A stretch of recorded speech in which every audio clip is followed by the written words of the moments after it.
Hello, ladies and gentlemen, and welcome back to a brand new episode of the podcast. Today's episode is going to be another interview. I hope you guys enjoyed the previous one with Tech and Marketing. Those of you who have not seen that, I'll leave a end card on the very end of this one. But this one is going to be with Dave, a friend of mine who runs a coaching firm known as Next Level Coaching. This is a bit of a longer interview, but I hope you still find value from it. If you have any questions or anything that we didn't feel or that you didn't feel that we covered, then feel free to let me know in the comment section down below, and I'll be sure to bring Dave back onto the podcast and we'll talk more about those. But enjoy the interview, and I'll see you next episode. As you know, my name is David, or David Watson. On things like certain platforms, I'm Next Level Coach. I'm also an author of 22 Flaws and a new online training program called How to Train Your Reptilian Brain will be up and running soon. My background for the last 15 years has been, alongside some coaching, has been working with people with head injuries and head injury rehabilitation. And prior to that, it was always some form of customer services. And effectively the skill set is I'm very good at working with people and helping them understand what the issues are and how they can be resolved. And I think one of the things I'm very good at is helping people recognize that they have to be the provider of the input. And by that, what I mean is, one of the things that I learned when working with people with head injuries is how you had to break it down into such small pieces because that was the only way you could find out where the obstacles were, is to break it down as to, sometimes the difficulty is you're trying to get to the end of the journey without actually ever opening the gate and walking out onto the footpath.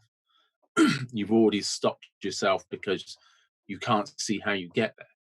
And one of the things it taught me when working with people so closely with head injuries is breaking it down to just, a simple thing like teaching somebody how to tie their shoelaces again is, do you actually even know which one goes on the right foot and which one goes on the left foot?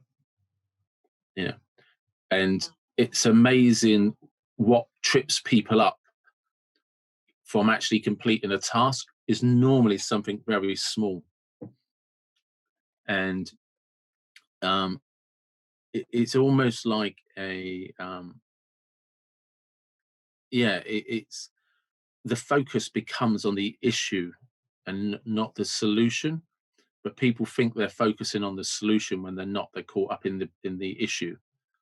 Do you know what I mean? Yeah. And often, does that make sense? They think they're trying to find a solution, but they're actually always staring at the issue. And it's just like, no, the solution is past the issue. Let's get our focus back there and then kind of reverse engineer to what is the issue. And a lot of the time, if you understand what the actual issue really is, you're halfway, if not 3/4 of the way to the solution. So when you thought about this, obviously you had it with your work previously. What made you sort of want to, I guess, start a new business or start a new brand and sort of really branch out to Next Level Coach? I kind of feel that where it's strangely, I first started coaching in my early 20s. So in my mid 20s, and that was just from a curiosity. I was passionate about it. And then I kind of, like a lot of people, you get caught up in a secure-ish job, in working, and before you know it, the thing you're actually really passionate about and really driven about kind of takes a sideline, even though you're always still reading the books, going to the seminars. You don't kind of follow it up yourself. And one of the most amazing things that came about with the internet was the ability to something like WordPress, where you could write blogs. And I started out writing blogs and used to just talk about mental health issues, coaching issues. And I would do them under the guise of different things. But one of the things I remember talking about, and I remember it there's two blogs just because they got a lot of attention. One was the benefit of growing tomatoes, because it teaches you about reaping what you sow, and actually what that means, and how you can get the best out of a crop by the way you look after it, the way you tend to it. And effectively, it's a reflection of your attitude towards the task. At the end of 4 or 5 months, you actually get the reward for that.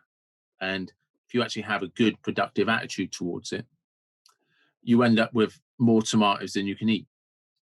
But if you're quite negligent and shitty about it, you don't end up with many tomatoes, and the tomatoes you do end up with, you wouldn't want.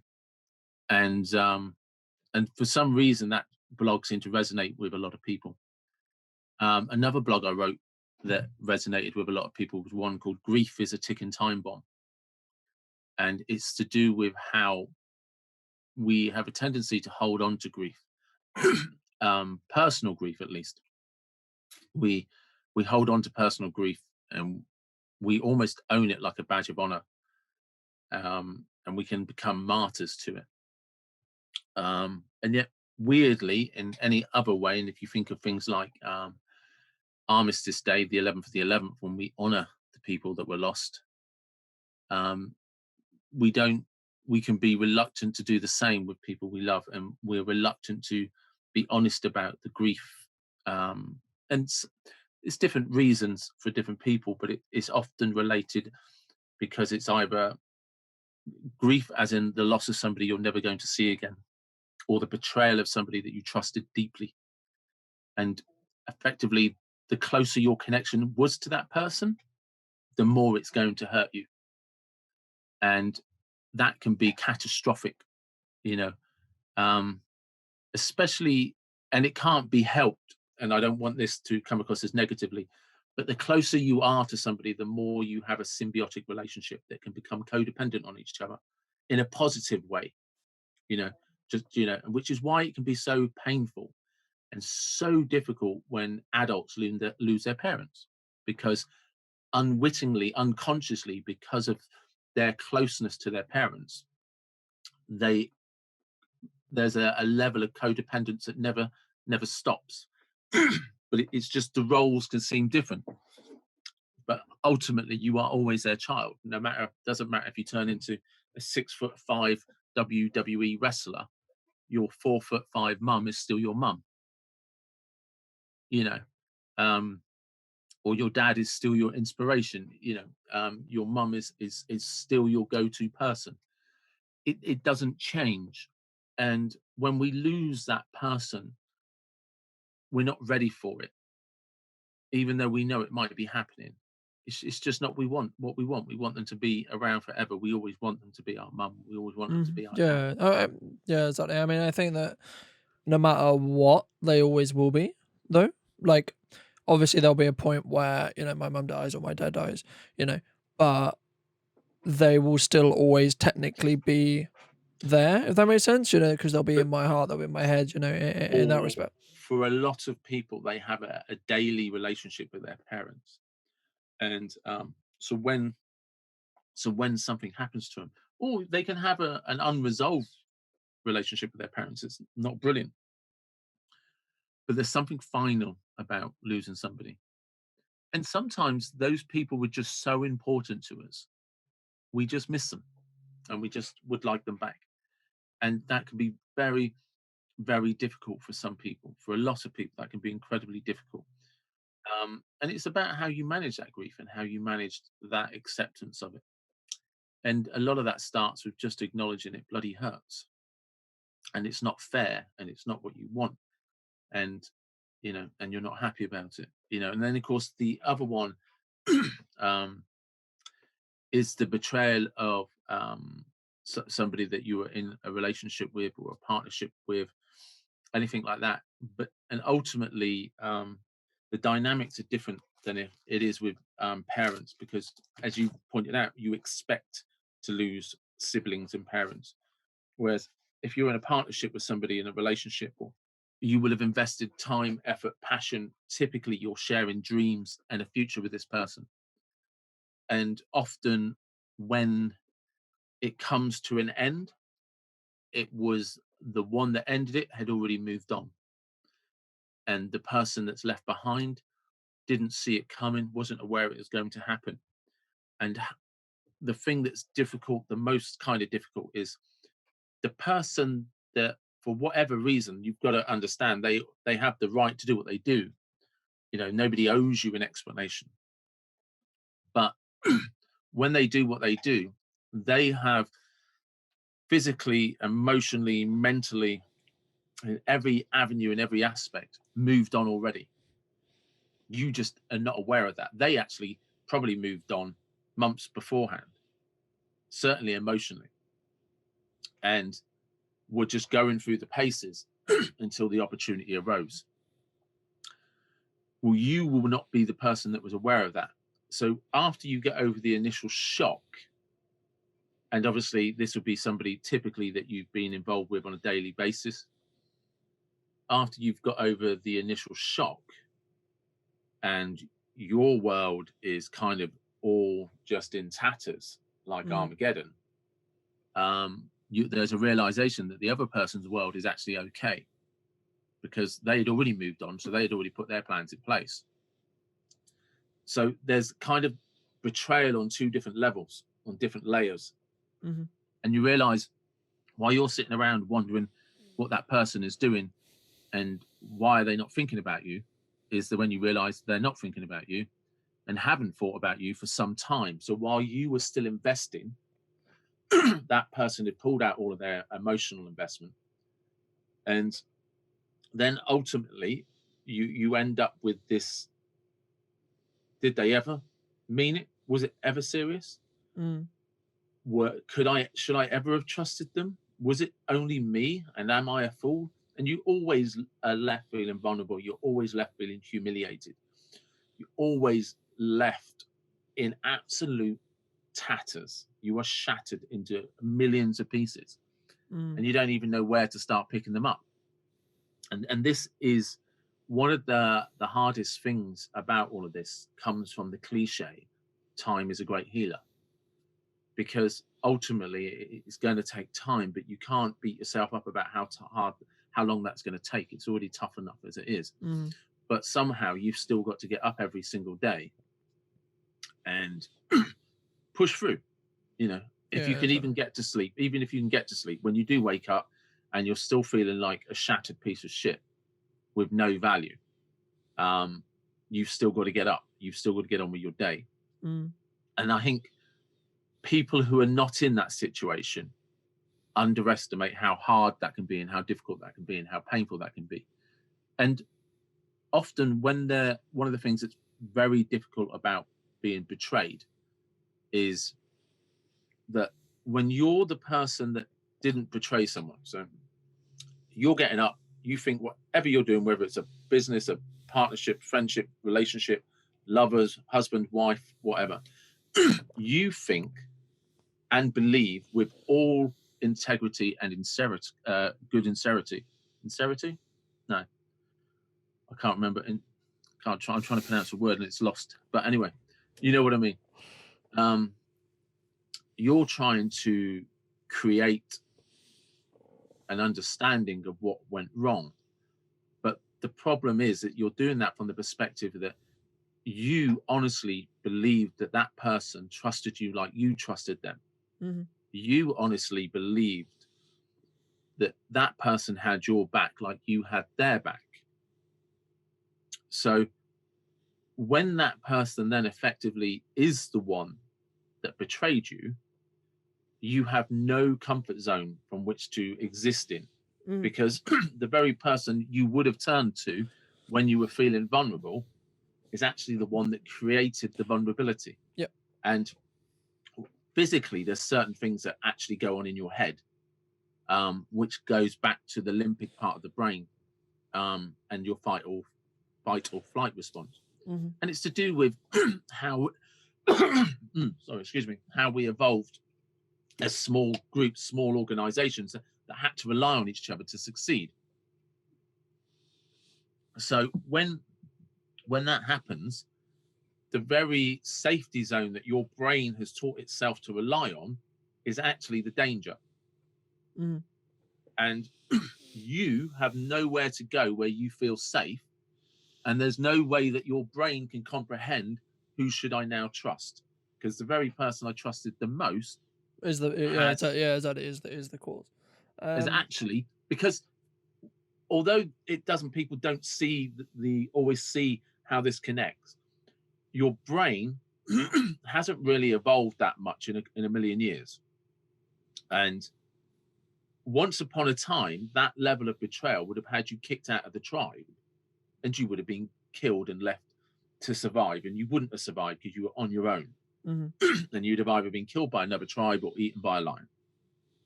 You know, so that process is still going on in your brain, just from the comfort of your home. But your whole life is unraveled into, like I said, a million shattered pieces that you didn't see coming. And before your brain can relax and allow yourself to switch off, it has to figure out what happened. And Mm. sometimes there just isn't an answer. So you're always left cognitively, from that, just purely from a brain function, with a Wanting what? Yeah, exactly. Wanting closure. Wanting, you know. but it's more than that. It suits a purpose, because if we can figure out what happened, how it happened, and why, it can stop it happening again. And your job, the brain of you, the only function of some parts of the brain is to keep you alive, Mm. to make you survive. And if it can't figure that out, it doesn't feel that you will ever be safe. And then you start going down a road of anxiety, Mhm. depression, low self-esteem, people pleasing. And of course, while all of this is going on mentally, your soul, your heart, your body, your dreams, not only are they shattered, they are just in just in so many pieces and so destroyed. You just can't. You just feel like you're just in a hopeless, empty, dark pit that you can't pull yourself out of. And it's to do with the two things, because emotions and your brain are so interlinked. How you think and how you feel is reflected in your body and your moods. And while your brain constantly, so while your heart constantly grieves, your brain is constantly trying to solve the problem. And every basically the grief and the problem will come back to the same person, and that's the same person that screwed you over. And So, if you, or if also, you know, if someone's listening and they are either have gone through something or are going through something, whether that's a grievance, whether that's a breakup, whether that's etc. What kind of advice would you give those people to get on with their life? That's not really the right way to put no, but it, but you know, I know sort what you're of trying to. How do you move forward?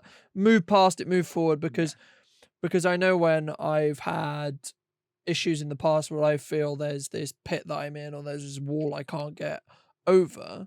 Some of the time I find there's ways around it. Some of the time it's not always about going over it. Sometimes there's ways where you can sort of mentally break the wall down so it's smaller, so then you can go over it, and then you know, yeah. etc. In that respect.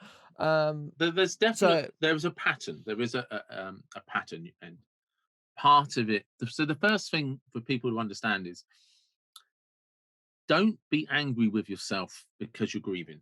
Don't be angry with yourself because you're hurting. Do you know what I mean? It's, you're not weak. You're not inferior. You trusted somebody, you love somebody, and you're hurting and you're in pain. You know, and this person has removed the very future that you had laid out ahead of you. So the first thing you got to do is be easy on yourself about the actual dire straits that you're in. And it's not about whether it's their fault or your fault. It's just, it is what it is. But don't add to that by saying, I'm a crappy person because I can't get over it. I'm weak because I'm suffering. I'm weak because I'm hurting. You're not. You're going through an incredibly difficult time. You don't actually want to be the perpetrator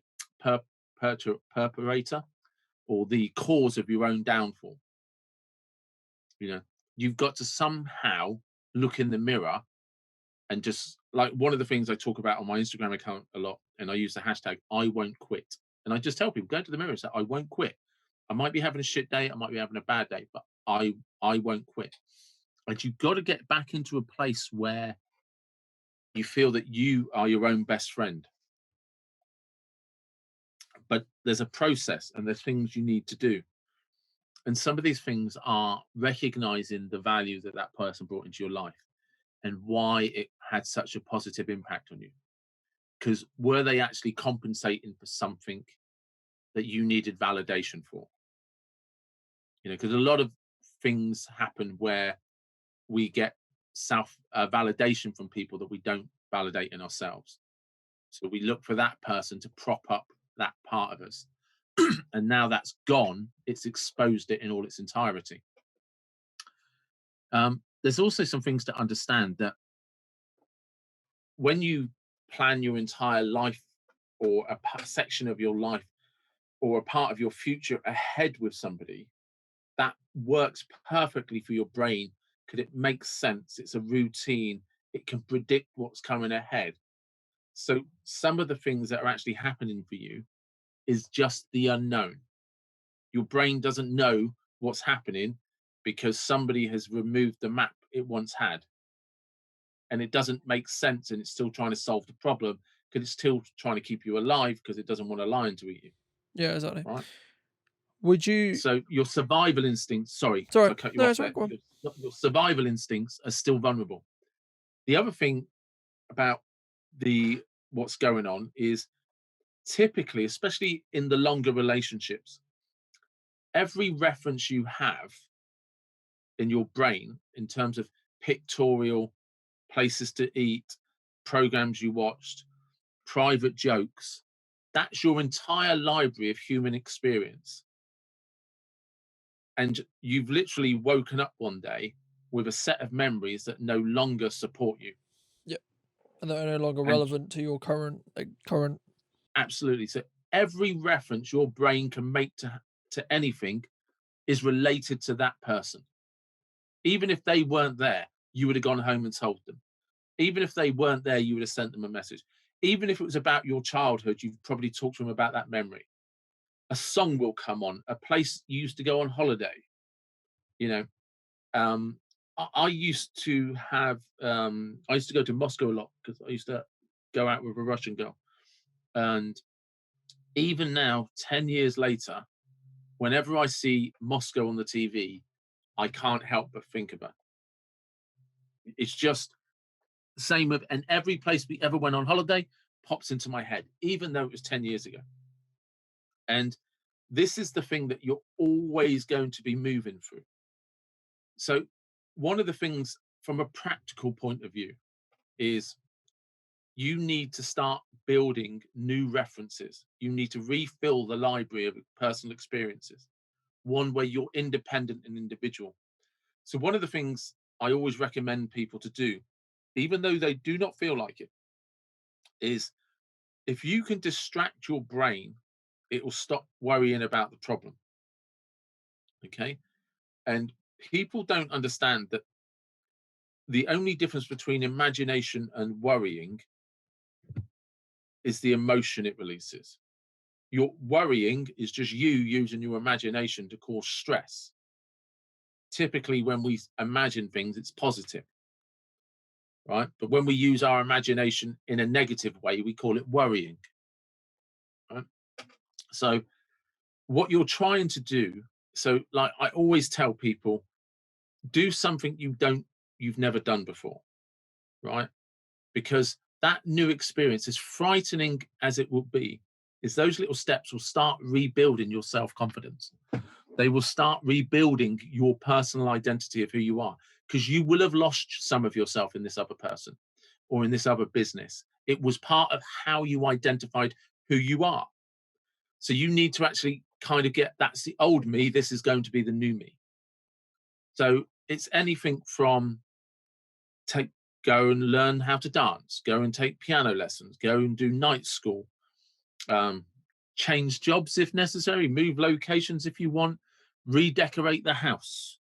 It doesn't have to be big things, but especially if you're the one left in the house and left in the apartment, change all the pictures, put up photos of you, put up photos of your family, put up photos of your individual friends, or put up photos of places you'd like to visit that you'd never seen with that person, so that your brain has a new visual experience. Move the furniture around, change the furniture around, do anything, learn new skills that you can plow into, and things that force you to learn something, because sometimes you can get distracted in books, but sometimes you can end up not forcing yourself to do it. So one of the things that's really good about going to night school, going to college or something like that, or doing part-time courses, is you might actually get a 6-month projection ahead of yourself of all the classes you need to attend. So you're gonna enroll in April, and then you got May, June, July, August, September, October. Do you know what I mean? Like 6 months. Oh, right. So your brain can start thinking 6 months ahead. And while you're there, you're probably going to meet 20 people who don't know you, know nothing about you, and you can just be you again. And that won't change. That will never change. And you can then start up creating new social circles. And these start rebuilding your self-confidence. So when you get to a point in time where literally the cliche of time heals everything is starting to have an effect, you've already put all of the practical steps in place, rather than spending 6 months lying in your pajamas, getting fat, eating salted caramel ice creams, and not doing anything. And you then start to lose all your confidence. Your life continues to ebb away. You start self-loathing, you start hating yourself. So rather than lose all of that, or become that person, and then you have to dig yourself out of that hole on top of it, you want to try and never enter the hole. So that when you've healed a little bit and you've moved on a little bit, you've actually walked into a new life that you're ready to start. But any suggestion that it's easy is ludicrous. But it's difficult, shitty, and painful regardless. It's just, do you want to come out of it with a nice cake and a cherry on top, or do you want to come out of it with type 2 diabetes and hating yourself? Yeah, exactly. I mean, like for me, I think that the main thing that I've found anyway, is like just taking that first step is always the most difficult bit, because when you start that, the ball starts to roll, and then you Yeah. like you'll naturally have more positive parts or positive interactions or possible, etc. in that respect. My follow-up question was going to be specifically because I know a lot of people, especially in my own life, have put themselves into relationships like all in, right? Yeah. Do you think, one, that's a healthy thing to do?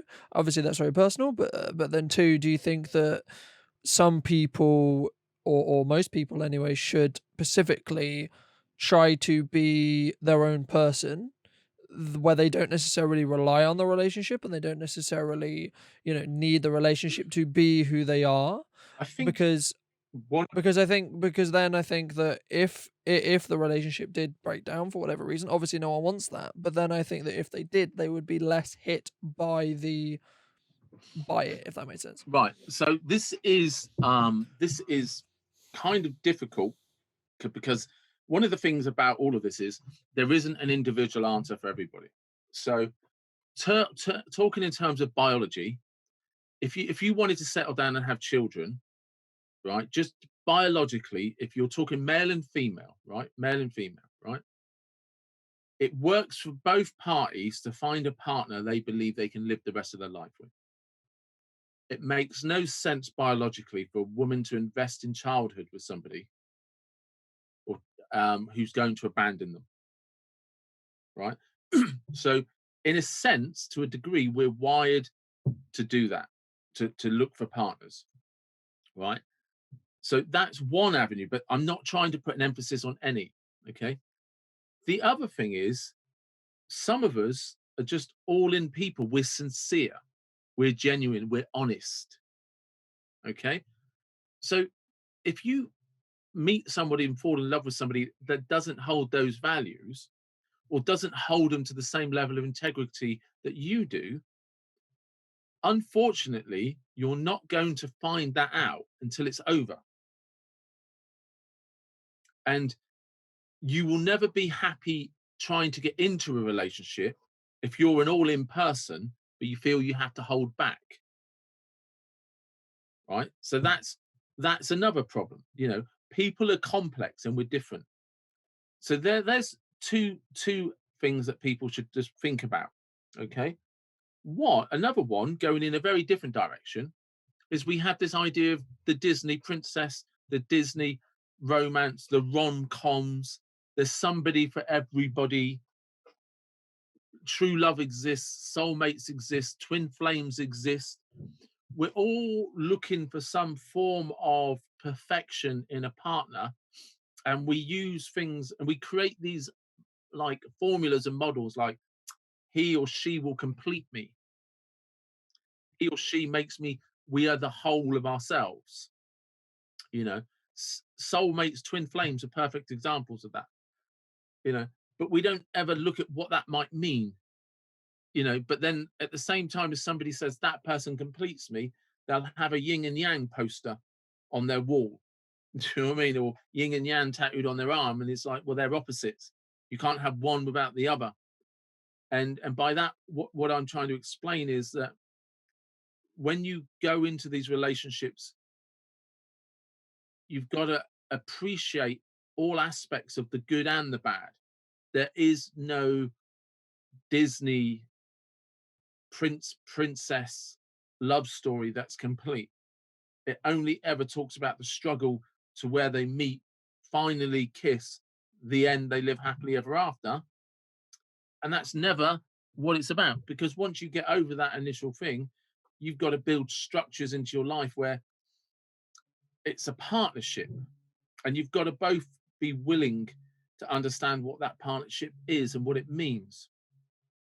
And so it's what everyone's role is in that partnership, and how you expect that person to play that role, and how that person expects you to play your part of the role, because it's a partnership. Yeah, This podcast relies on you and me switching on our laptops, talking to each other over a camera. You ask questions, I answer them. You feedback, I feedback.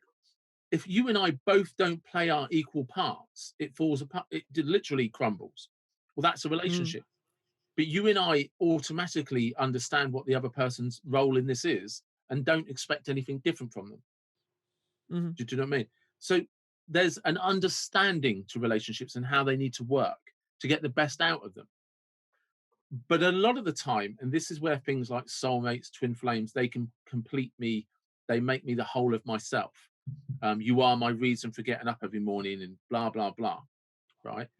Is we are typically looking for somebody to fill in a part of our lives that is vulnerable.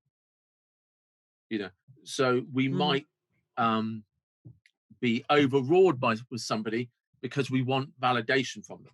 We look up to them and put them on a pedestal, and we want validation from them. And when they validate us, we feel good about ourselves.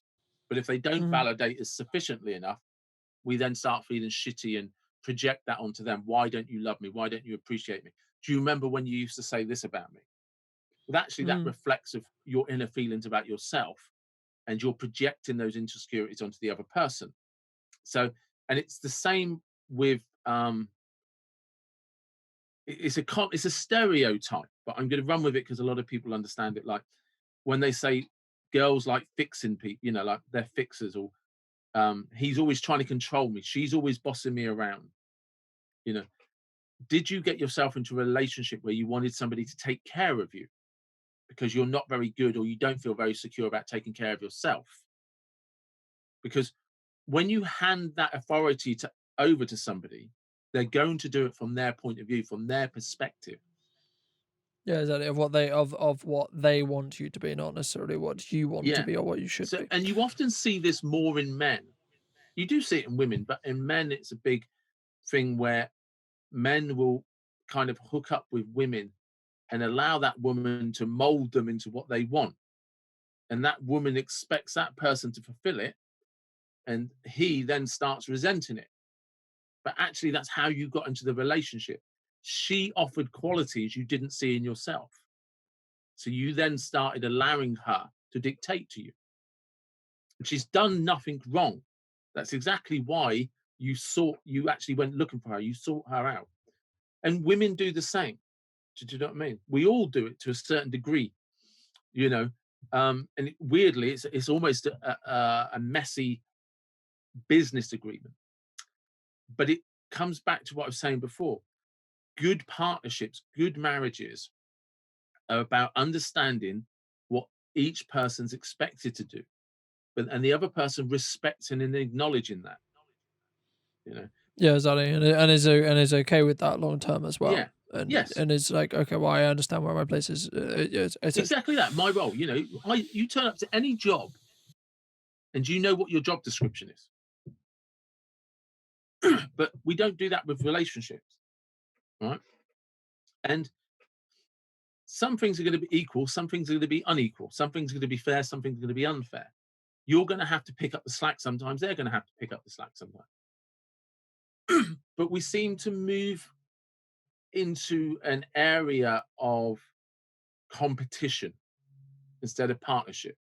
We lose that teamwork, and people start kind of accusing you of not pulling your weight and stuff like that. And this is where these things break down.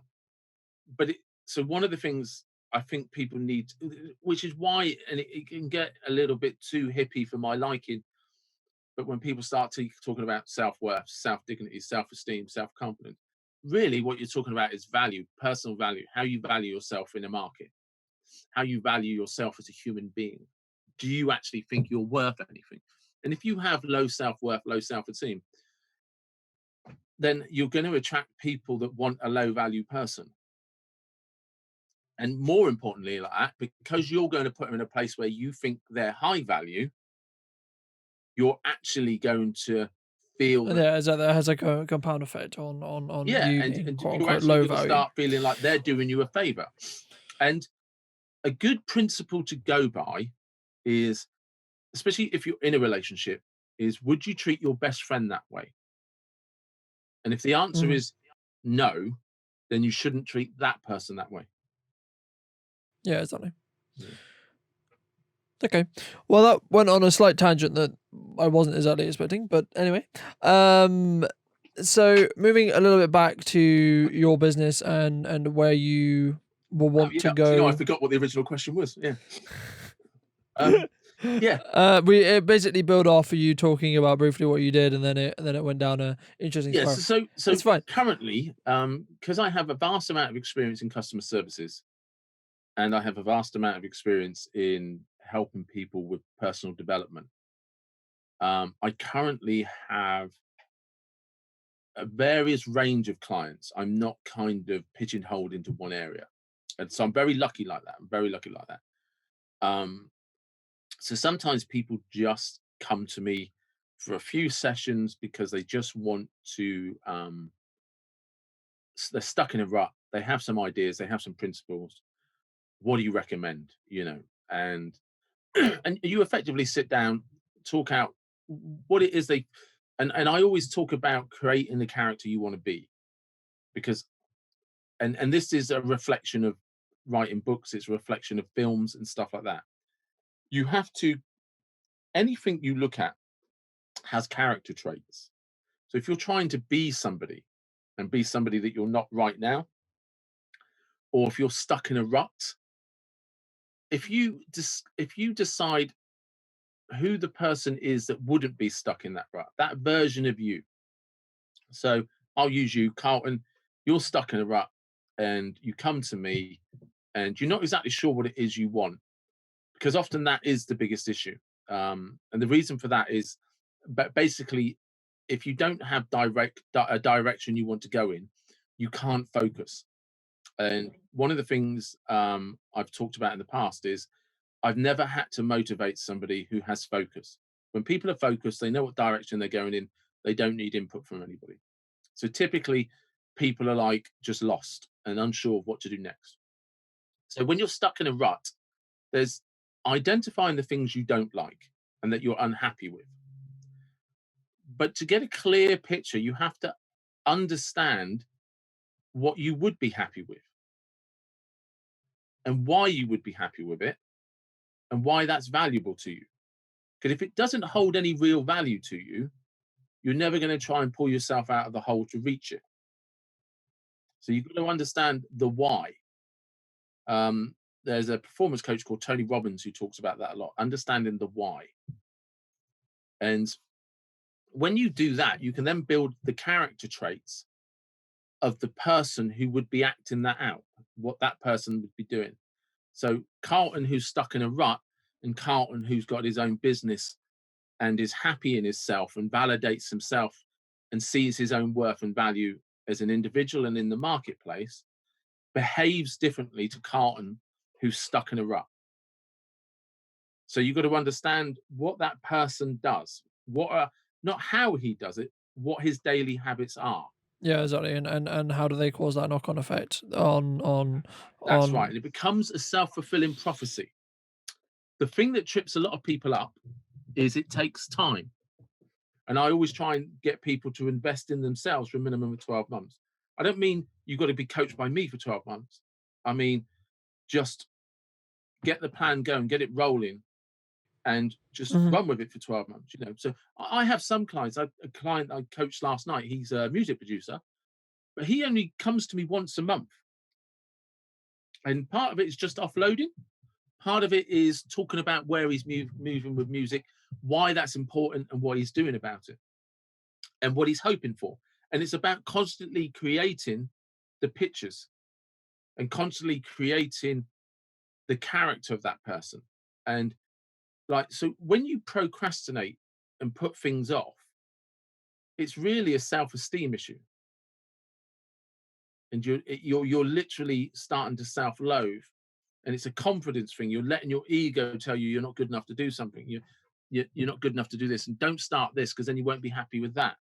And you've got to kind of shift through these gears to start moving forward. And it's making people accountable. So you saw it yourself on my Instagram yesterday. I was talking a couple of weeks ago when I was training in the garden, because I'm in lockdown like everyone else. It's great because it's sunny. But actually, this is England, and as soon as it rains, I'm saying to everybody now, I won't quit. I'm going to train in the rain. And that's exactly what I did. And I put it on my Instagram feed of me talking in the rain. I've been working out, I've been running, and it's making myself accountable and not having an excuse not to do something just because it gets a little bit uncomfortable. And we're very good at, people love staying in their PJs. They love climbing into a onesie. They love getting out a blanket and watching a Netflix series, do you know what I mean? Or box set or whatever it is. And then they get to the end of a weekend and they're like, oh, I wasted my weekend again. My life's a waste. And you've only got to get a couple of knocks on top of that just from life alone, and it's eroded your self-confidence. And you start believing it. So it's about, because I don't want to go off on a tangent again, it's about creating the habits that take you to where you want to go, and understanding that the best, most effective way of making this a good, strong life of good, positive habits that give you high value, self-esteem, and feeling good about yourself is typically always moving your comfort zone, because that's how you become confident. And the weird thing that people don't understand is you become confident by failing. The more often you fail and overcome something, the less you worry about it.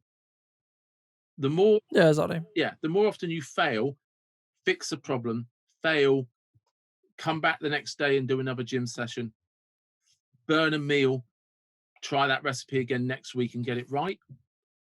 Start ironing out little creases in your life, and you start creating a very firm foundation where you trust yourself that no matter what happens, you're going to be okay. You will fix it, even if fixing it is walking away from it. Yeah. And you start. I mean, like for me, I've always looked at it as there's never a problem. There's only a problem-solving opportunity. And for me, I've only been able to really have that, like, the success and get to where I want and really build to where I've wanted to go by having that mindset. I've been saying because, in video production, in anything, you'll walk into a situation where there'll be a problem that you couldn't have seen Yeah, beforehand, and then you have, to find a way forward, to find a solution to that problem, whatever it may be. And so you develop, I think I interviewed a client of mine a couple of weeks ago, would have been months ago actually now. And, he was talking about a bulletproof mindset yeah. of, you fail and you fail and you fail and you fail and you fail. So you don't really care as much if you That's it. fail Yeah. after that, because you're just like, well, okay, I failed again. So, okay, well, let's get up and do it again. Why did we fail? What could be done better? And it's Etc. In that respect. and it's really interesting because if you look at the world's most successful people, they already have written a blueprint of how to do it. Through the whole of history, we've seen how this is done. The world's most successful people in anything talk about how many times it didn't work out. And that was like, oh, right, okay. But 99.9% of people will give up as soon as it just looks difficult. They haven't even tried yet. They haven't tried. And they're like, I It's, can't it's, do it. it's like running up a really steep hill. You get to the bottom of the hill, and go no, no, no, no, no. Yeah. And I replied to somebody on my TikTok account the other day, this morning. No, it was this morning. And it was to do with the fact they would reply to the thing about it was raining and I went running anyway. And I talked about the fact that people think I'm just brilliant at doing this. And it's not. I just have certain sets of rules and I carry out certain tasks, one task at a time. So yesterday, when it was chucking down with rain and I had to go running, I didn't think to myself, it's raining, I have to go running. Right? I could hear it. I didn't need to deal with that. What I needed to do was get up. So the first task was get up. Just get out of bed. Just sit up on the bed and don't do anything else. And then once you've done that, what I had done already the night before is got my running gear ready and put it in front of my bedroom door so that I couldn't get out of the bedroom without having to move it. Well, if I've got to move it, I may as well put it on. Right. So that's task two. Well, once I'm dressed, I just accept I'm going to go running. Yeah, exactly. Do you see what I mean? So then you just Yeah. open the door and go running. Mm. Yeah, and I think that it's mostly more about like the discipline of But putting those measures in place beforehand.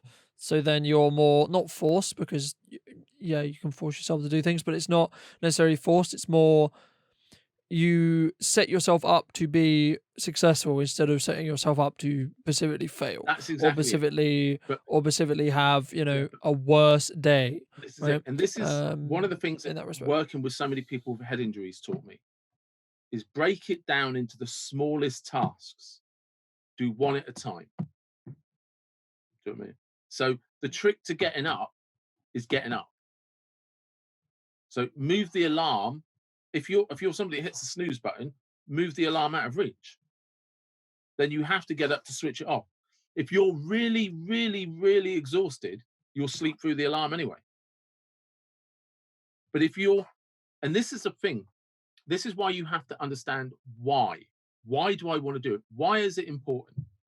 Because when you don't want to do it, that has to be the tipping point. That this matters more to me. This is more important to me to get up than to stay in bed. You know, and if you just don't have that, there's nothing you're going to be able to do about it.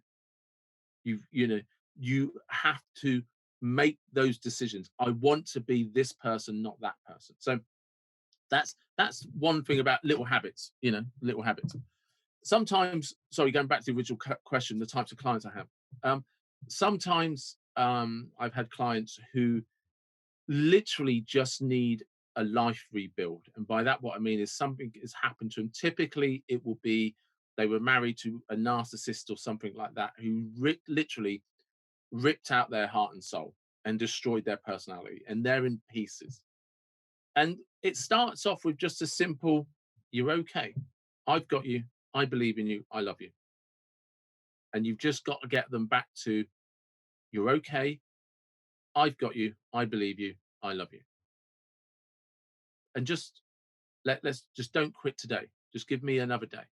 And they might have more frequent sessions, and those sessions might be much longer term. And effectively, you help guide them back into a life and becoming who they are, and understanding that actually, unfortunately, with all their heart and soul, they committed to somebody that just screwed them over, who probably was never capable of doing anything other than screwing them over.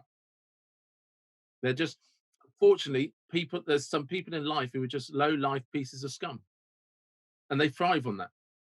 And the problem with that is they seem to be very good at attracting really good, decent people that love them. And that kind of destroys people's lives. And if you can rebuild the self-esteem, they do become bulletproof. But it's a longer avenue. It takes more time, it takes more support.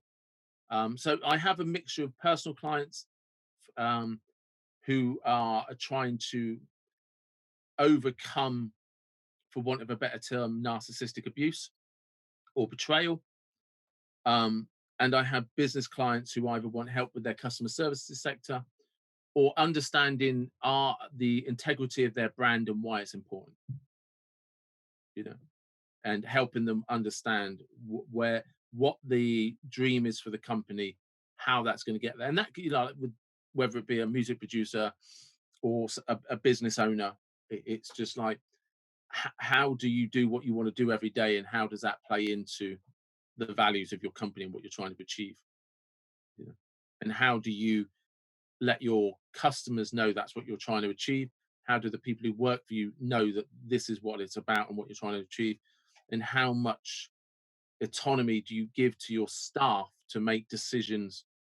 So, like, one of the things I learned a lot in customer service is almost 80% of the problems are generic. Right. So the more you can eliminate generic problems or smooth the generic problem, the more you free up creative time in your company, the less time you're dealing with difficult problems. Now, some of these are always still going to be there. So if there's always a consistent outcome, do you need to be consulted on every decision? Or should you really empower somebody else to make that decision? Or have like a handbook or etc. Yeah, Oh, this will probably be a situation you will deal with in your job. Here is the official policy on X, Y, and Z. yeah. And all you Whatever need that to do be, is whether monitor those it's return figures. policy or whatever. Is monitor the figures and see if it gets out of hand or how it's being handled. And one of the best ways for businesses to grow and for businesses to strive is to become less hands-on, so you can deal with the bigger picture and let more people deal with the day-to-day stuff. Yeah, exactly. So then you can be more working out how to steer instead of working out how they're mopping the deck.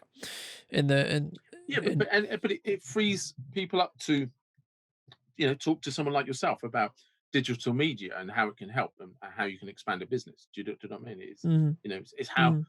do you know what I mean? Because you're not worrying about serving somebody at the till because you've got somebody doing that. You're not answering that complaint because it's a complaint that has been consistent, and there's a person that deals with it and knows how to deal with it. Yeah, exactly, and has that And experience and is in that place and already knows the answers to the questions which they're going to ask you, because they've already yeah, had the experience to yeah, be able to answer it already. yeah. And also on those reflections, it's how many of those times has the problem actually happened, or does it keep reoccurring? Because you don't actually have time to look into the cause and effect of it. But if you allow your team to become more competent at dealing with that, but with a generic process, you're then maybe freed up to smooth out the process so it doesn't happen in the Yeah, first place. yeah, exactly, and finding the core root, so to speak. Yeah, or finding a different solution. So you mentioned lockdown a little bit earlier. Now, just to give some context for those who will be watching this in months, years after it came out. We're currently filming this during the global pandemic of COVID-19 in 2020, towards the middle to beginning of 2020. How Yeah, it's the 29th of April, Carton. So 29th of April 2020, folks. Oh, dear. How has COVID really affected you being able to do what you do and coach people and specifically, work? Well, I'm lucky in several respects. So because I still am involved in care work, I still have 3 days a week where I go out to work. So I'm not as isolated as other people. The most amazing thing that's happened in terms of a silver lining for me is that due to this kind of global pandemic, one of the things that everybody is starting to learn is FaceTime, Zoom, Skype, WhatsApp, and that's actually how I've always coached clients. I don't have a premises. I've never really wanted a premises. So unless you're prepared to meet me somewhere, like a coffee shop, or just go for a chat somewhere, or I come to you at your office, I always Skype or FaceTime or Zoom, or it's just done over the phone. And now half the population of the Western world is being forced into this, whether they like it or not, whether it be because of business meetings or to FaceTime family and friends. So it's like everybody's being trained to use the medium that I like to talk to people on. How do you think that coming out of it, because I talk to a lot of business owners and marketing people and a lot of people who have specific action plans, or they're specifically ready for restrictions to be lifted and them to quote unquote get back to work, whatever that will be and whatever we look at. Do you have a specific plan? No, not as such. The thing being at this moment in time is it's an unprecedented moment. This has never happened to anyone in our lifetimes. So nobody knows how long it's going to last or what the outcome will be. The great thing about media, social media, is we've never been so informed. The worst thing about it is the information's never been so unreliable, because we're constantly hearing one person's opinion 1 minute and then someone else's the next minute. Then you switch channels and it's someone else's opinion, and then somebody will write a report and it'll be on Twitter and it will go around the Twitter work community in under an hour.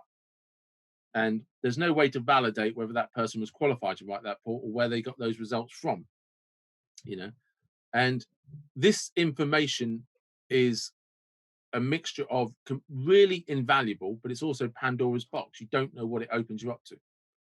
And we don't know where it's going to take us. And as I said earlier, when people have focus, they don't need motivation. And until we know when we can come out of this, we can't focus on anything.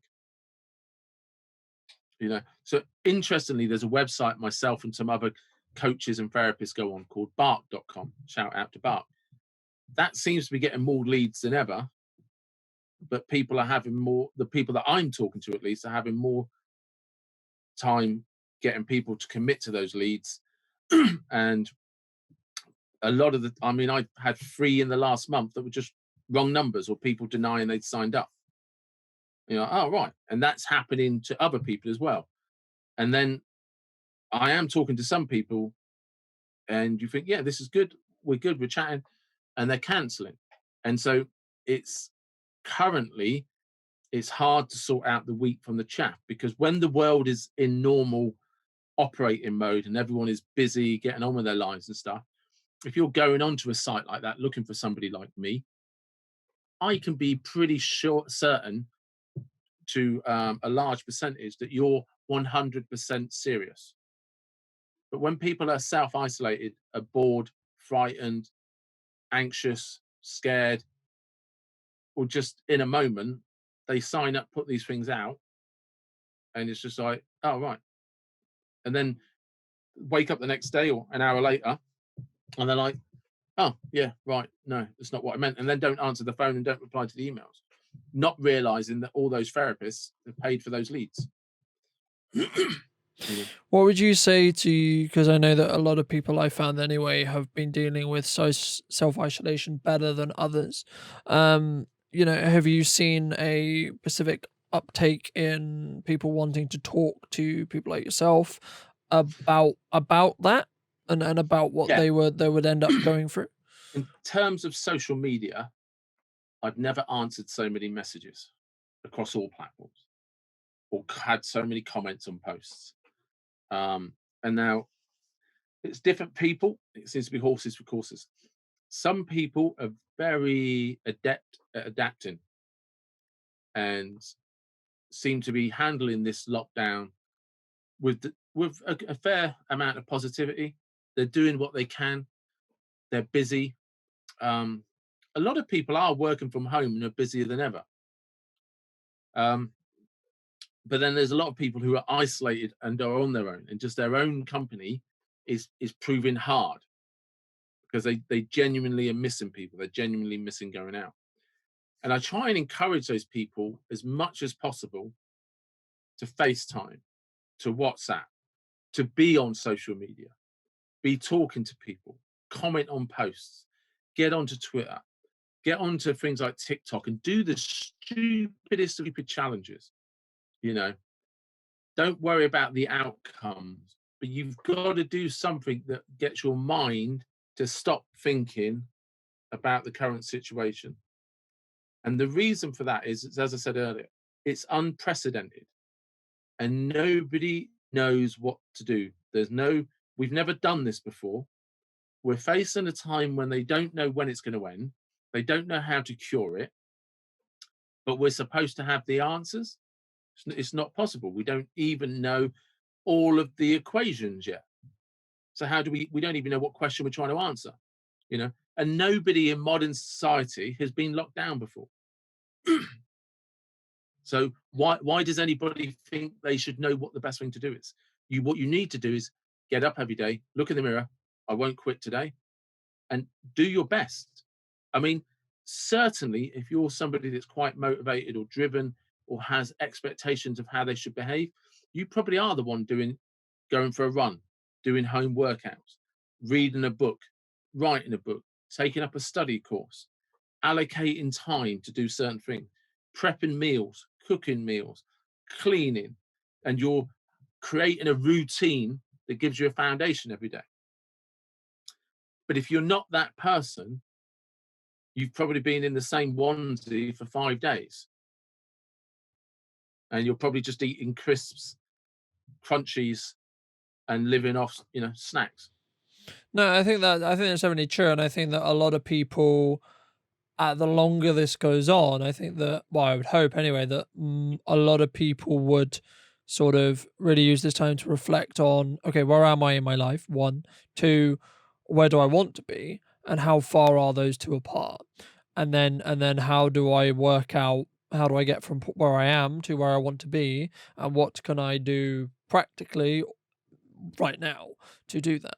So I'm Yeah. sure that we'll come out of this and we'll see that a lot of people have either wanted to or are starting their own businesses and are starting their new thing, whatever that may be.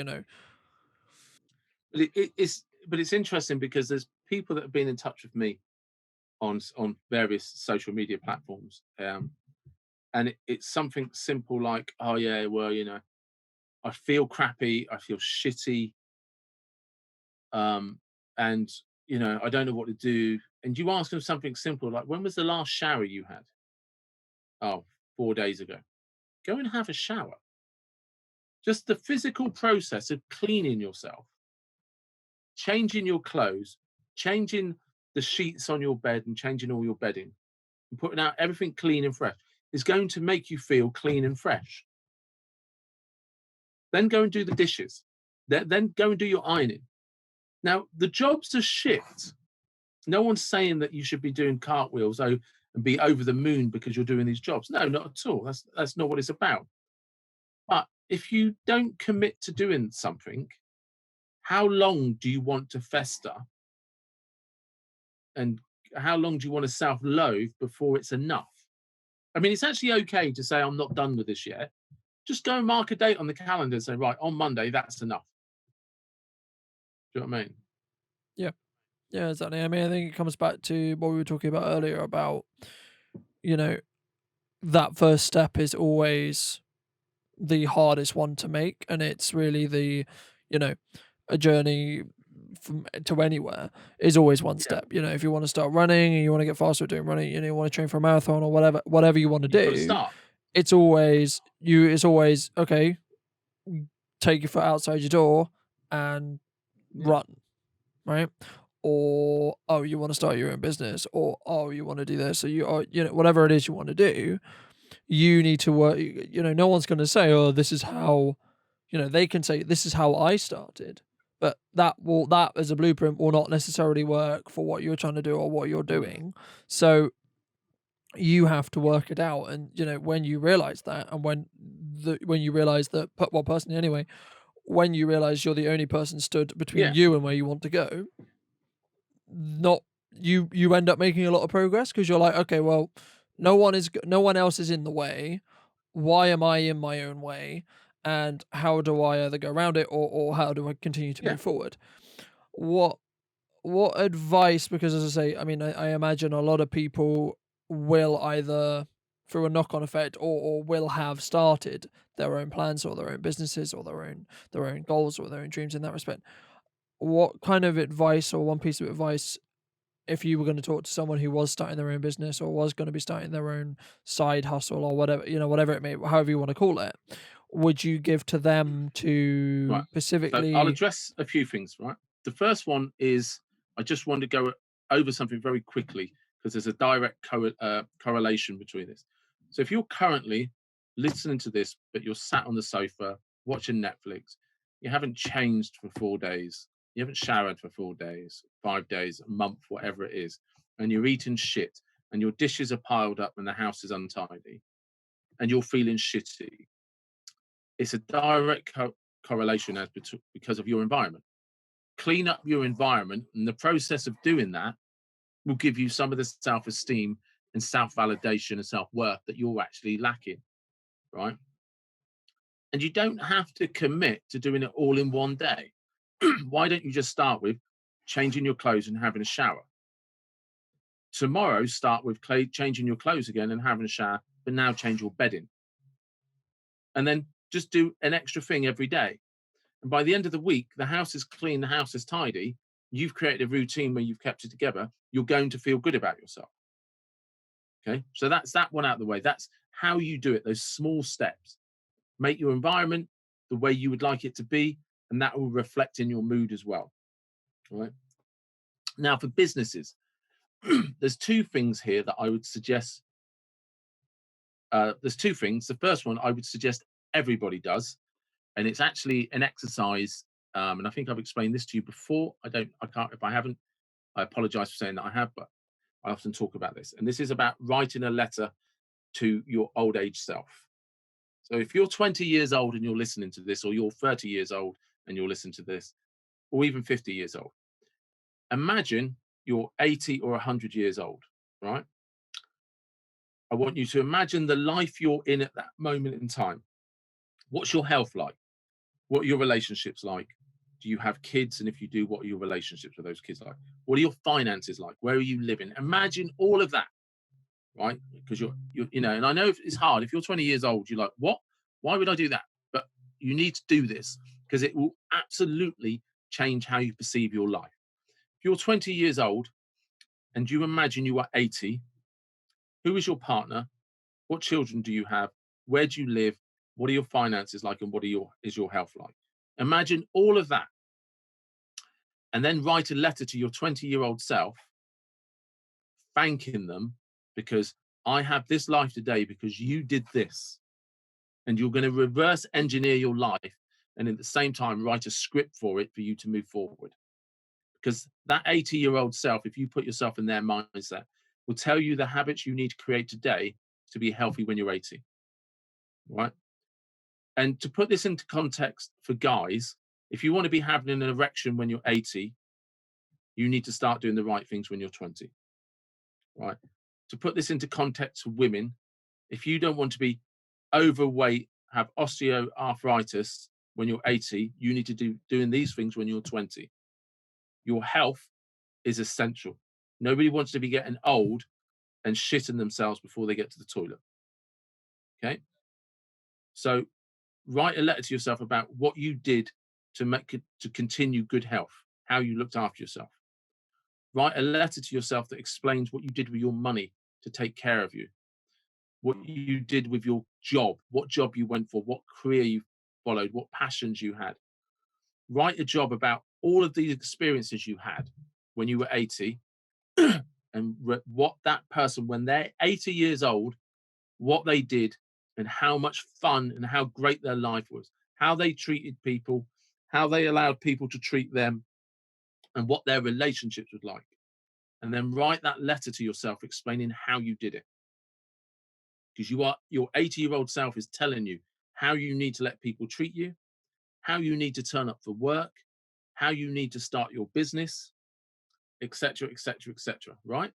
So that's how you create the life you want. You actually get to the end of it and then write it backwards. So that 80-year-old self is going to tell you to stop playing online poker unless you're going to become a world-class poker player. That 80-year-old is going to tell you to stop eating crap food and start eating good food and exercising. Yeah. That 80-year-old is going to tell you to just squirrel some money away every week. A tenner a week is perfect. Do you know what I mean? It doesn't matter. That 80-year-old is going to tell you that toxic friend is a piece of shit and you need to just cut them out of your life. That 80-year-old self is going to say, you hate that job, go to night school and learn about photography and then go off and take pictures around the world. Right? You're never going to regret it.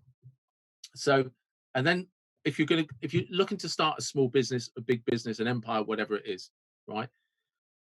One of the things I would recommend you do is listen to a podcast by Tim Ferriss and go back to some of the early ones. Because he's always talking to business leaders and you get great insights. So find out what business leaders you love, who you're really inspired about, and then look up any podcasts they've been on. And if you can find them with either Brian Rose from London Real, Tim Ferriss, Joe Rogan, just whatever podcasts they've been on, there's loads. There's Freak Radio, London Economics, it doesn't matter. Listen to them. If they've written a book, buy the book and read up about them. Find out how they did it, what they did. And what you'll find is a pattern, but more importantly, they will give you a blueprint and they'll talk about coincidences and then they'll talk about the things they planned, right? But one of the things that they will always come up with, your business needs to be something you really love and value. Right? Now, it doesn't matter whether you're making paper clips or heart monitoring machines. Right? The person who owns a factory that sells paper clips understands how important they are in an office and why everyone values them. Right? So no one's ever been picked up as, and this sounds weird, but nobody has ever picked up a paper clip that didn't have the end cut off and filed properly. Because if it did, it would cut your finger open and nobody would buy from that supplier again. Now, the person that owns a paperclip factory understands that. And it sounds daft, but it's that little detail that means they're successful and they never stop.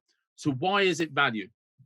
You know, so like for me as a coach, what I give you is your life. I will help you understand the life you want, why it's important to you, and how you are responsible for achieving it. And I will help you with accountability by making you accountable, and I will help you with support. And we will iron out the creases. My value is you invest in me, and I will invest my belief in that you can achieve it. Mm-hmm. And that makes me priceless. Because 12 months from now, when you're a better person than you are today, I was worth 10 times the money I actually charged you. But if you want to be lying around like a slob in your pajamas for the rest of your life, please don't contact me. You know, and it's the same with you with digital media, the film work, the internet stuff. If you want somebody to present your business in a way that you didn't perceive it could be done possibly, and make it look like a Hollywood film, then you need to hire a professional. Why not hire the professional in the Salisbury area who understands and loves Salisbury? Yeah, exactly. And I think that the more that people, look at, okay, well, I don't have to be doing everything myself. Who can I bring in, whether that's outsourcing, bring them on board, whatever. Yeah, You know, that's it. So, and there's a thing about businesses called, sorry to cut you off, with scaling. So if you're trying to develop a business, if you have a business idea, if you have a business plan, first thing first, rely on yourself only. Friends and family are great, but you need to rely on yourself to be the driving force. And don't expect people to buy your product. Okay? Don't expect that. Whether you like it or not, get used to people saying no. Also, have a big picture and a big idea of what it will look like in 10 years' time. Not how you get there, just what you want it to look like. Because otherwise, you won't know from 1 week to the next whether or not you're heading in the right direction. And here's the biggest indicator of the people who are talking shit and the people who actually want to achieve it. If you're not prepared to write all of this down and take action on it, you're kidding yourself. If you think Steve Jobs, Bill Gates started out anything without writing down what they wanted to do and having a clear picture of that, you're an idiot. If you think Mark Zuckerberg created Facebook without having a plan, you're an idiot. They didn't have the answers. They had a plan. They had an idea. And you start. they had a direction to push in. And this yeah, comes back to what I was saying earlier. If you have a direction, if you have focus, you can aim for the target. But without something to aim at, you don't know whether you're going in the right direction. And you need to create a compass. And the people that will succeed are the people that will actually write down, I am passionate about this. This is why I'm passionate. And this is why I give value to my customers. And then, here's a very good live example. The biggest problem you've had with me on this podcast is shutting up. You've hardly got a word in edgeways because I know my industry's inside out and I'm bloody passionate about helping people. I can't fake that. Whether you want my service or not, anybody listening to me is like, I think that guy knows what he's on about. And if the roles were reversed and I was talking to you about digital marketing and digital media, which is how you and I have met because I've used your services and you and I continue to meet up every couple of weeks and have these chats, it's you that I would recommend. If I was doing a podcast and I wanted somebody to explain how it works and why it works, it's you I would come to because I know you and I know the value that you give. But you and I both have sat down and written out strategies and plans and what's the big idea, what's the goal, and we talk about that. So the next time you and I have a conversation, and I don't coach you, and you and I kind of are friends more than business associates now. We started out as business, we kind of turned into friends, but we're constantly bouncing off each other about what the big idea is and how we're moving there. Yeah, exactly. And I think for me, it's been more about, I want to go to this place, but I don't necessarily specifically understand or specifically know how I'm going to get there, but that's okay. And I think that a lot of people, when they go into business or when they start going into business or they want to go into business, they're like, oh, I need to know what week 6 is going to be. I need to know what month 5 is going to be. I need to know what year 4 is going to be. And all that will come. And yes, you can predict that. And yes, you can sort of, gauge how, what, when, how. But you cannot predict a global pandemic. You cannot predict, situations where, like, for example, you can't do your day-to-day work. You have to then learn and how to adapt and hit the ground running in that respect. So I think that, a lot of people who, it's good to have those forecasts and it's good to have those plans, but it's also to not be set in those motions and be like, oh, I have to do it this way. I have to have that plan. I have to execute on that plan, and be happy to tear that plan apart, redo it, and then continue going forward. Because I think that if you make a plan at the start, that will serve you for a couple of months, a year, maybe 2 years. But there'll be a point where you go, actually, I don't want to do what I said then. I actually want to do this. But if you don't know what you said then, you have no idea and you can't gauge where you've come from. And that's where I think that personally digital content for me is Yeah. something very easy to do, because it's something I've done forever. But that's why I think that digital content in general is good to do, because you are documenting the process and you are never saying, for what I've said anyway, or what I think is saying, oh, I I always want to Yeah. be doing this thing, right? You can just say, okay, these are my thoughts on this now, but then I might meet someone That's it. who Yeah. changes You've my got to be opinion on it, flexible. and You've that's got to be okay. flexible. But I mean, Um, if you take like digital content now, right? High street shops were in trouble before this pandemic. Now they're all closed down, whether they like it or not. Now, some will survive, some have already failed. But those that had a good website, good digital content, good digital media are doing more online than they ever did with people walking through the door. So they're going to come out of this stronger. They might actually shut up shop and just go and buy a warehouse somewhere, because they'll just, and like I said, like for me, one of the things that was difficult for me with clients was before this pandemic was getting clients to understand that I can coach you over the phone. I can coach you on Skype. I can coach you on Zoom, FaceTime, whatever format that is in, I can do it that way. And for a lot of people, that just doesn't work. This pandemic has educated the whole of the Western business world on how meetings can take place thousands of miles away. So if you're listening to this in America, I can coach you, because we can just do it over Zoom or Skype or something. If you're listening to this in Salisbury, Ainsbury, doesn't matter where you are in the world, everyone is now being forced to use the very platforms that I've always coached on. So now, just by chance, there's no reluctance to it. So the only thing that's the target for me is the same target that every coach gets, that has out there. Who wants somebody to turn up at speaking events and talk, and how do I make clients aware of who I am and where I am and how they can contact me, and how I can help them. mhm. Yeah.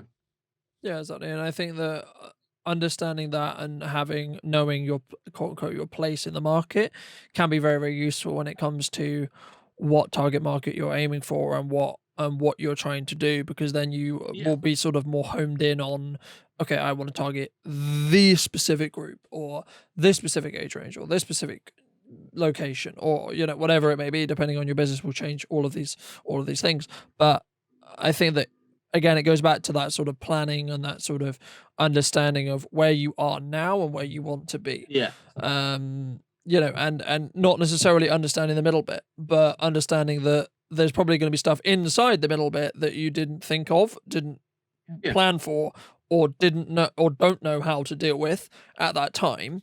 And that's why I think, going back to the bulletproof mindset concept, it's really going to be something which you'll have to develop eventually, because by repeatedly failing, you'll then not be, when you hit a barrier or hit a wall where it's like, I don't know how to get around or over this or whatever, then you'll know more I how think, yeah, to go around it or go over it, or find a way through it. I think something that people misunderstand about the concept of bulletproof mindset. Bulletproof mindset does not mean you're infallible. It doesn't mean you don't get upset. It's actually what bulletproof mindset does is accept the circumstances, and then you trust yourself to be able to resolve it, to move forward. It does not mean in any way, shape, or form that you don't get upset, you don't have bad days, you don't get down. It's that you understand that this happens and you have a strategy to stop it taking over your life. And you then, right, oh yeah, that's happened because of this X, Y, or Z. Now I need to do A, B, and C to get myself back on track. And then just by knowing that and doing it, you get back on track by 10 o'clock in the morning when something happens to you at 8. And the other thing that happens is the thing that something like someone cutting you up when you're out driving, or someone being rude, instead of that pissing you off for the whole day, you deal with it and you're done with it there and then. Yeah. That's what bulletproof mindsets teach you. Yeah, and you It's like, and you kind of work out how to decompartmentalize the quote yeah, unquote issues that you'll you run into. focus on what's important. and you don't let those things distract you for your entire day. Mhm. Yeah, exactly. And that, you know, And I think that it will also, the more you do it, no, you're not meant to get it right the first time. I still don't get it right now. no, And that's okay. And learning from those things and those mistakes and those issues will allow you to develop an I think experience that will allow you to build off yeah, I on think that. one of the things that people don't understand, in whether it's the development of a new product or the development of someone's personal self, is you get excited about failing. You get excited about, because every time something doesn't work, you've just been given a big light bulb moment of, I can fix that, I can make it better, I can improve it, I can make sure it never happens again. And it's actually liberating.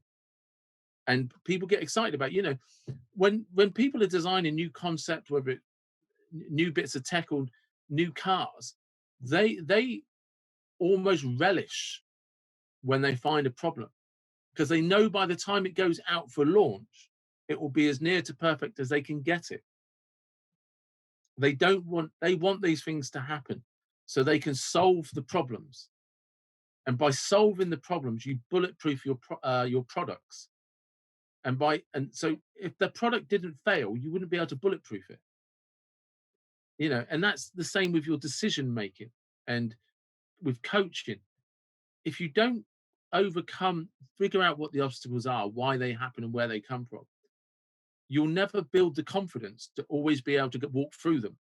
And that's how you build that bulletproof mind. It's not that life doesn't keep happening to you. You just realize you're strong enough and have the tools, you have the capabilities inside you to overcome every one of them. And you're always going to be okay. Yeah, and I think that from what I found anyway is more, okay, this is a problem, maybe not necessarily one I've dealt with, but I've dealt with very similar problems. So Yeah. how did I overcome that But problem? And having that there's sort of skill set in your head of yeah, being able there's a to. funny there's a funny thing that goes on in this world at the moment. And it's typically been around for as long as I can remember, to be honest. Is people focus on what they can't do. Do you know what I mean? It's like somebody will tell you they can't play a musical instrument. They can't speak a second language. They can't cook. They can't fix the car. They're not electricians. They're not this. They're not. But they don't tell you what they're absolutely damn brilliant at. You can't be an expert in everything, but you can be the best at what you're passionate about. You can be the best at what you're good at. You know, and that's what you have to focus on. If you're good at something and you love doing it, right? Well, double down on that. Put all your efforts into just doing that. So don't worry about the fact, well, I still can't cook. Did you want to win MasterChef? If the answer is no, well, then keep eating sandwiches and pot noodles. Who cares? You know what I mean? You know what I mean?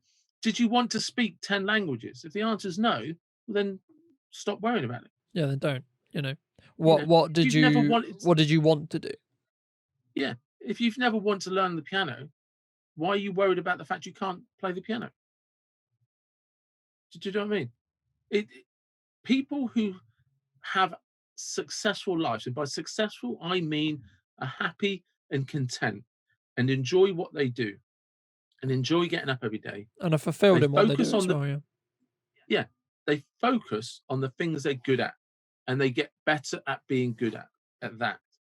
And then sometimes what happens is when something else comes along that has their curiosity, they look at that and say, right, I want to find out if I'm curious enough about that to become passionate about it. And if they are, they become curious, they become passionate, and they then become good at something else. But they never give any time to things they're not trying to do. They never give any time to be a person they're not trying to be. They define that first, the principles of who they are and what they're trying to do and what they're trying to achieve. And honestly, it doesn't matter if you're just trying to be the world's best parent, right? If working in that crappy job pays all the bills and gives you the time to spend the quality time that you want with your children, then you are doing the best job you can, and you are actually the best parent out there, because you haven't sacrificed that for an 80-hour a week job to give them more money, because that's not what's valuable to you. What's valuable to you is this job does everything I need it to do, and I get this quality time with my family. Yeah, exactly. And I think, And sometimes that's the balance. That's the takeoff. One will provide you with this, So you might be the person that has a job you hate and you work 80 hours a week, but after 12 months, you've worked out you can go traveling for 4 years. yeah, You know? yeah, exactly. So it's this like balancing act, like, Yeah. people have said, because those who don't know the background, like for me, I built running media to the point of I haven't been able to do it full time forever, but for the last 3-4 years I built it alongside doing another job. Yeah. And the thing was, it's like this balancing act between not really earning money from this thing. I see the potential in it, but I have to put a load of time in. Yeah. So it basically meant you're working all the time. But if you work all the time for a short period of time, it means you're then able to work less, doing what you quote unquote love or what you're passionate about in that respect as well. And there's still situations and there's still times when even people who I know who have been self-employed for however long, whether they're clients, whether they're friends, whether etc. Who tell me, there's still the worry, there's still the doubt, there's still the concerns of, are people still going to hire me? Yeah. Am I still going to get work? Am I still going to be able to do what I do? But they're also okay with the fact that if it ended tomorrow, they had this period of time of their life where they were able to do whatever that was, and then be okay with that in that respect as well. So I think that a lot of it, and I think we'll wrap up soon because this podcast is getting longer. Yeah, I was just checking the time actually.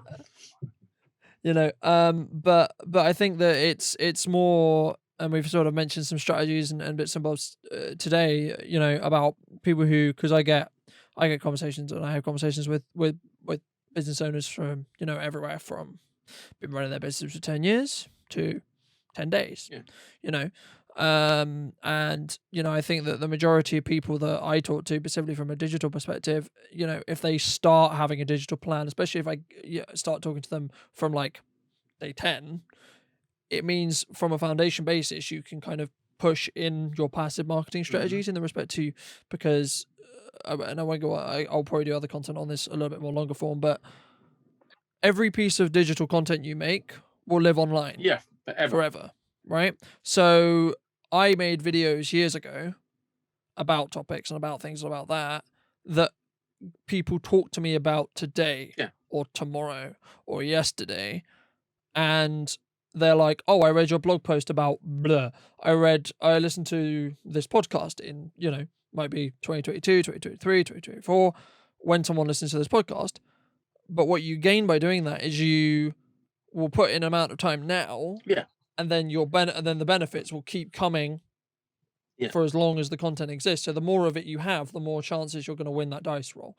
And I was watching some content, I think yesterday or the other day, basically just talking about millionaires or being monetarily successful is mainly more about just having more opportunities where you roll the dice, because everyone's aware that being the 0.1% probably means you got lucky on a dice roll at some point. But the thing is, if you have 60,000 dice rolls in your life, the likelihood you're going to get one good one is a lot better than someone who threw some dice 5 times, went, that's exactly it. I lost, and then gave up and didn't continue going. It goes back to most successful people fail. Oh, something succeeded. I think that a lot of people, and it sort of goes hand in hand with understanding that you're going to fail, even if you put yourself or see yourself on this pedestal of someone who is successful or someone who is, doing very well or doing well. Because, for me, I don't know whether you're the same, but whenever I achieve something, it's always not necessarily as good, because it's okay, I've got there, but I always want to go up here. Funny enough, I'm always more pleased. One of the things I work on myself is self-validation, because I'm always more pleased for my clients than I ever am for myself. And that's probably a good thing. Um, but yeah, it's when I have great results for somebody, that supersedes any results I might have for myself. So, yeah. I mean, yeah, exactly. I mean, I'm very similar in that respect. I mean, I was having a conversation probably 6 months or 7 months ago now with a client, and we just finished a video, and I was like, the reason why I do it, the reason why I keep pushing is the feedback I get Yeah. when we make a video perfect, right? It's that chip away, chip away, chip away, chip away, and then we get to a point with the video where the client and me can't say any way to make it better No. at that time, Yeah. right? We might look at it in a year and go, okay, right? But at that moment, it's perfect, Yes. or something that we can be proud of, and something that we feel does what we wanted it to do. In that respect, and I think that there's a lot of people who strive for perfection, but who will, because you can never get to perfection, because for me anyway, I don't think you can, because your perfection will always be one step ahead of where you're going to achieve, Yeah. or where you are achieving, in that respect.